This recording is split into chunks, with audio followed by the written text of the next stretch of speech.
análisis contrastivo, análisis del error e interlengua.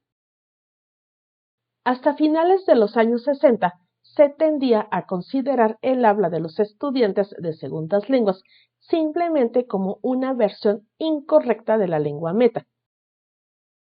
Según la hipótesis del análisis contrastivo, a menudo se suponía que los errores eran el resultado de la transferencia de la primera lengua de los alumnos. Varios estudios demuestran que muchos errores pueden explicarse mejor en términos de desarrollo del conocimiento de la estructura de la lengua meta por parte de los alumnos en un intento de transferir patrones de su primera lengua.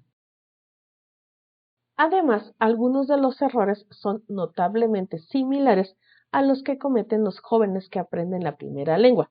Por ejemplo, el uso de la terminación ed en pasado en un verbo irregular.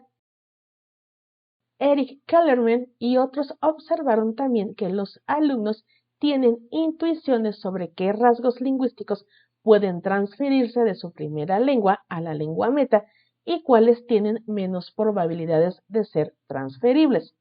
Por ejemplo, la mayoría de los alumnos creen que las expresiones idiomáticas o metafóricas no pueden traducirse simplemente palabra por palabra.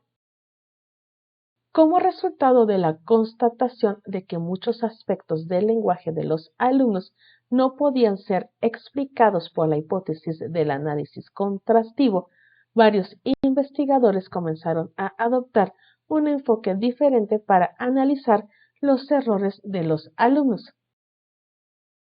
Este enfoque, que se desarrolló durante la década de los 70, se conoció como análisis del error, que implicaba la descripción y el análisis detallados de los tipos de errores que cometen los estudiantes de segundas lenguas. El objetivo de esta investigación era descubrir lo que los alumnos saben realmente sobre la lengua.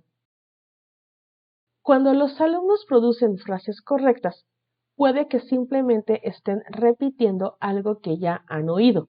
Cuando producen frases que difieren de la lengua meta, podemos suponer que estas frases reflejan la comprensión actual de los alumnos de las reglas y patrones de esa lengua. El análisis del error se diferencia del análisis contrastivo en que no se propone predecir los errores.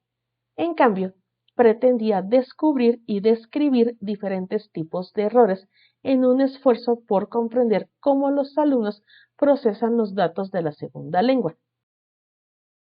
El análisis del error se basaba en la hipótesis de que, al igual que el lenguaje infantil, el lenguaje de los estudiantes de segundas lenguas en su sistema en sí mismo, que se rige por reglas y es predecible. Larry Selinker dio el nombre de interlengua a los conocimientos de una segunda lengua que desarrollan los alumnos. El análisis de la interlengua de un alumno muestra que tiene algunas características influenciadas por las lenguas previamente aprendidas, algunas características de la segunda lengua y algunas características como la omisión de palabras de función y morfemas gramaticales, que parecen ser generales y ocurrir en todos o en la mayoría de los sistemas de interlengua. Se ha comprobado que las lenguas son sistemáticas, pero también dinámicas, que evolucionan continuamente a medida que los alumnos reciben más información y revisan sus hipótesis sobre la segunda lengua. El camino a través de la adquisición de la lengua no es necesariamente suave y uniforme. Los estudiantes tienen ráfagas de progreso, luego parecen alcanzar un estancamiento durante un tiempo antes de que algo estimule un mayor progreso. Selinker también acuñó el término fosilización para referirse al hecho de que algunos rasgos de la lengua de un alumno pueden dejar de cambiar. Esto puede ser especialmente cierto para los alumnos cuya exposición a la segunda lengua no incluye instrucción o el tipo de retroalimentación que les ayudaría a reconocer las diferencias entre su interlengua y la lengua meta.